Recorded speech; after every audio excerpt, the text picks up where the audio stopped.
During Hurricane Katrina, rescue helicopters were pulling people off rooftops, floodwater everywhere, people ready to go. And when they reached for their dogs, the rescue crew said no. Nearly 44% of the people who didn't evacuate stayed behind specifically because they refused to leave without their pets. Some of them died. The ones who did leave without their animals watched an estimated 250,000 pets get abandoned, displaced, or killed in the storm that followed. And the heartbreaking part?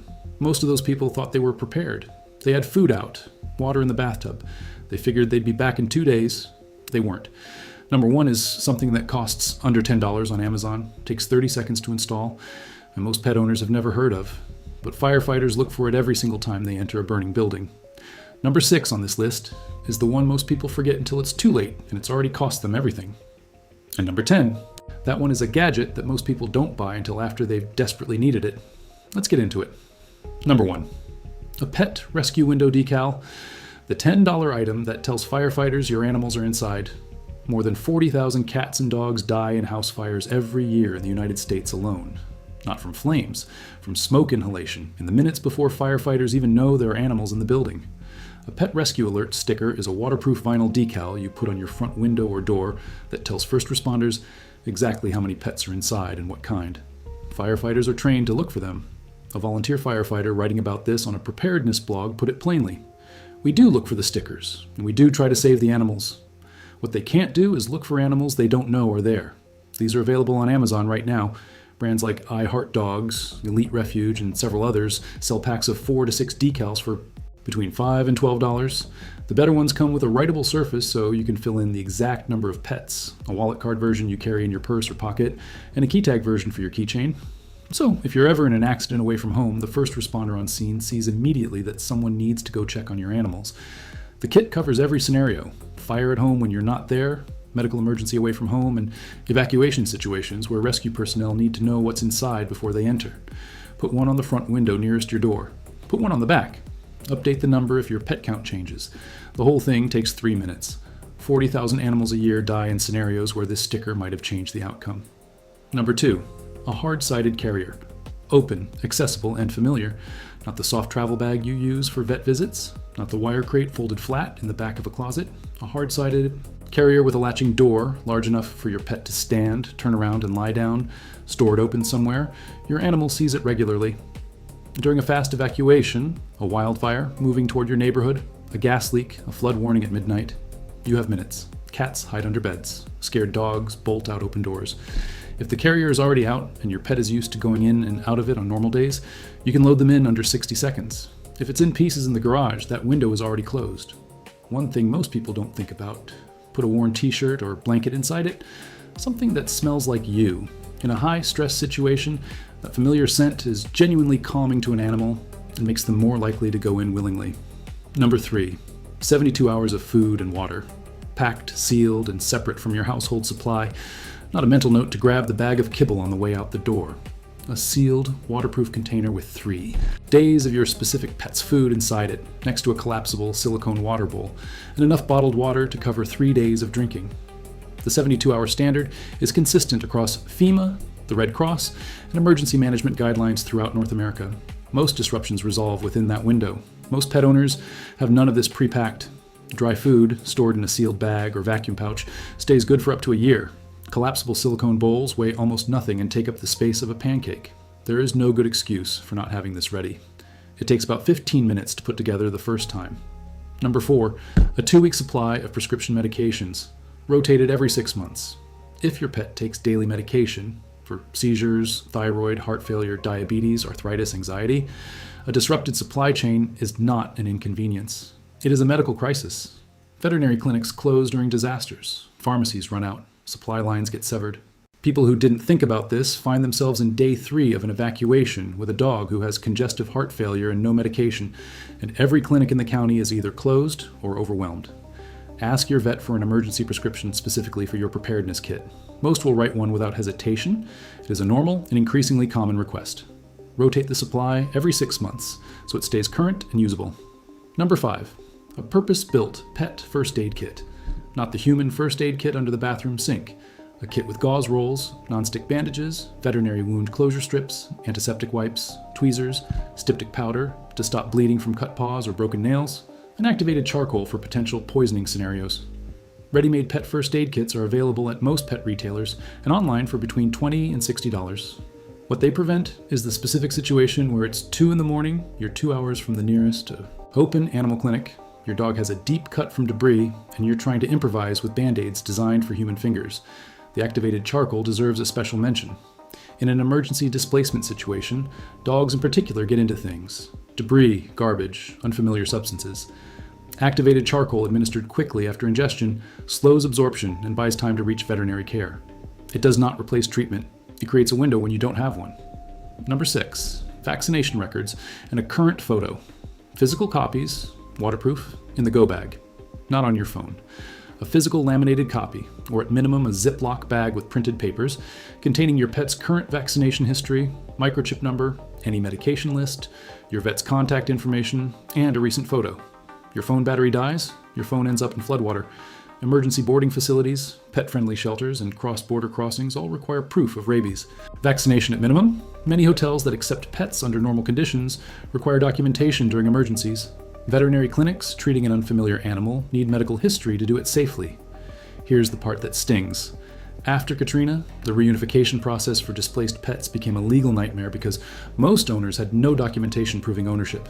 Pets that looked similar to each other were sometimes adopted out before owners could locate them. Ownership disputes from that single event generated lawsuits that weren't fully resolved until nearly a decade after the storm. A photo of you and your animal together, saved in 3 places, costs nothing.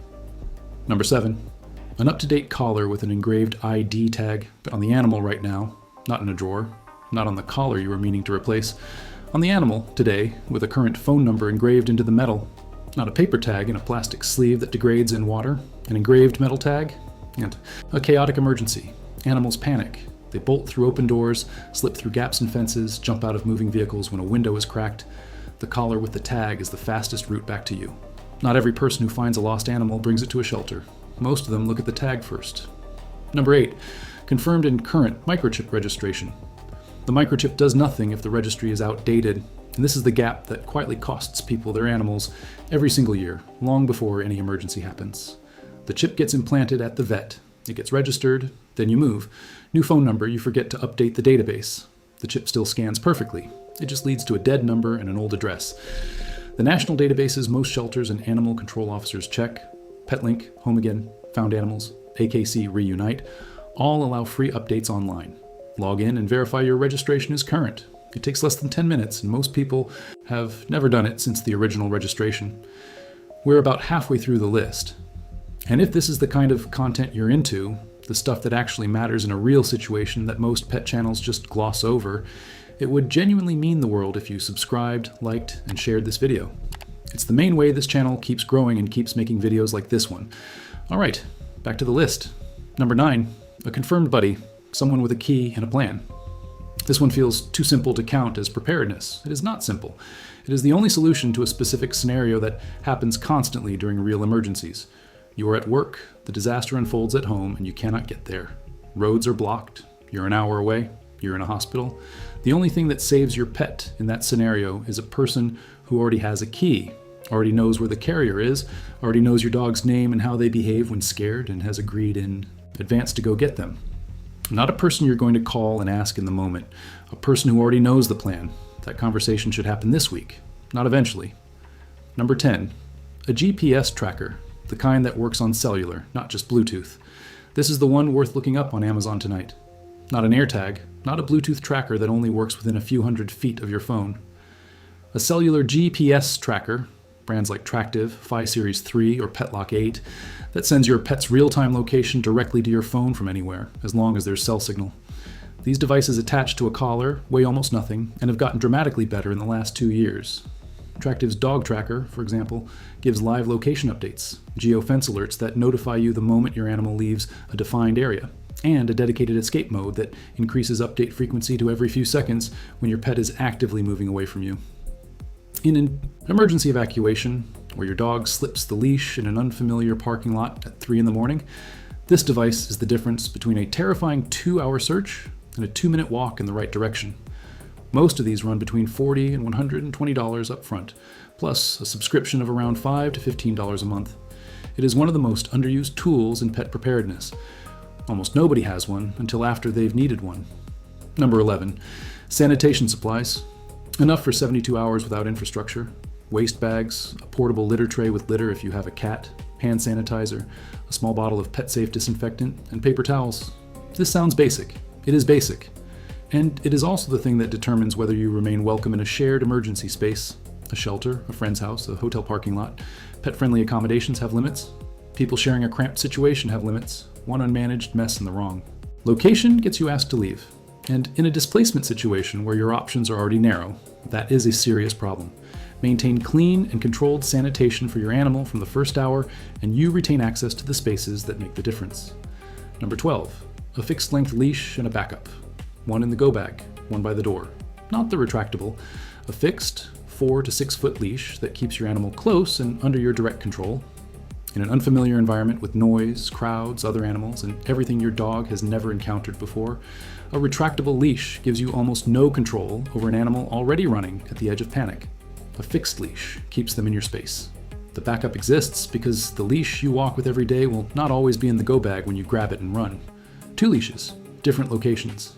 This is not overthinking it. Number 13, a pet oxygen mask. The item almost nobody knows exists and almost everyone needs to know about.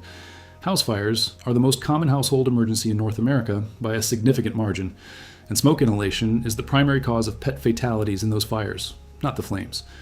A pet oxygen mask, purpose-built versions, are available on Amazon from brands like PureVent and McCulloch Medical for between $25 and $50, is exactly what it sounds like. A fitted mask that attaches to a standard oxygen supply used by first responders, fire departments, and veterinary clinics to treat smoke inhalation in animals on the scene. What most people don't know is that fire departments across North America increasingly carry these, but not all of them do, and response time still costs minutes your pet may not have. Having one in your home alongside a basic oxygen canister means you are not waiting. It means you have the same tool the professionals use, available the moment you need it.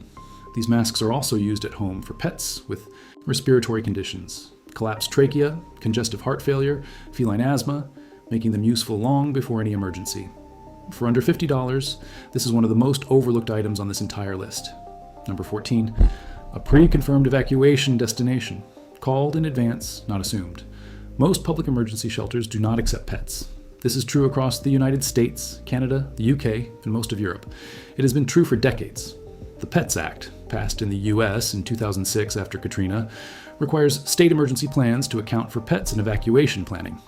But it does not require every individual shelter to accept animals, and in practice, most still do not. Hotels that claim to be pet-friendly under normal conditions frequently suspend those policies during declared emergencies when they are managing 100 displaced families at once. If you wait until the evacuation order is issued to figure out where you can take your animal, you are making calls in a moving vehicle with the radio on while trying to drive. You will discover in real time that the first 4 options are full, the 5th doesn't accept large dogs, and the 6th is in the direction you just came from. The solution is a pre-confirmed list. One pet-friendly hotel you have called directly and confirmed maintains its pet policy during emergencies, one friend or family member outside your immediate area who can take you and your animal, and the phone number for your nearest 24-hour emergency boarding facility, written in your go bag and saved in your phone. Number 15, a comfort item, one familiar object that travels with the kit. This one sounds soft. It is not. It is based on how animals actually respond to high-stress situations. A dog or cat in an unfamiliar environment, a shelter parking lot, a hotel room, a strange basement, deprived of any sensory familiarity, will spiral into anxiety that makes them harder to manage, more likely to bolt if given the chance, more likely to stop eating, and more susceptible to stress-related illness. A single familiar object, a specific toy, a worn blanket, a chew they associate with calm, provides a measurable anchor. Veterinary behaviorists consistently include this in emergency preparedness guidance, and it costs nothing because you already own it. Designate one item, put it in or near the go bag. When you grab the carrier, you grab that too. That is your list. 15 items, a few of which are so obvious everyone skips them, a few of which nobody talks about until they're standing in a parking lot at 2 a.m. wishing they'd listened. Start with the window decal. Seriously, do that one tonight. Then the carrier, the 72-hour food kit, and the confirmed evacuation destination. Add the GPS tracker and the oxygen mask next. The rest you can build over a month.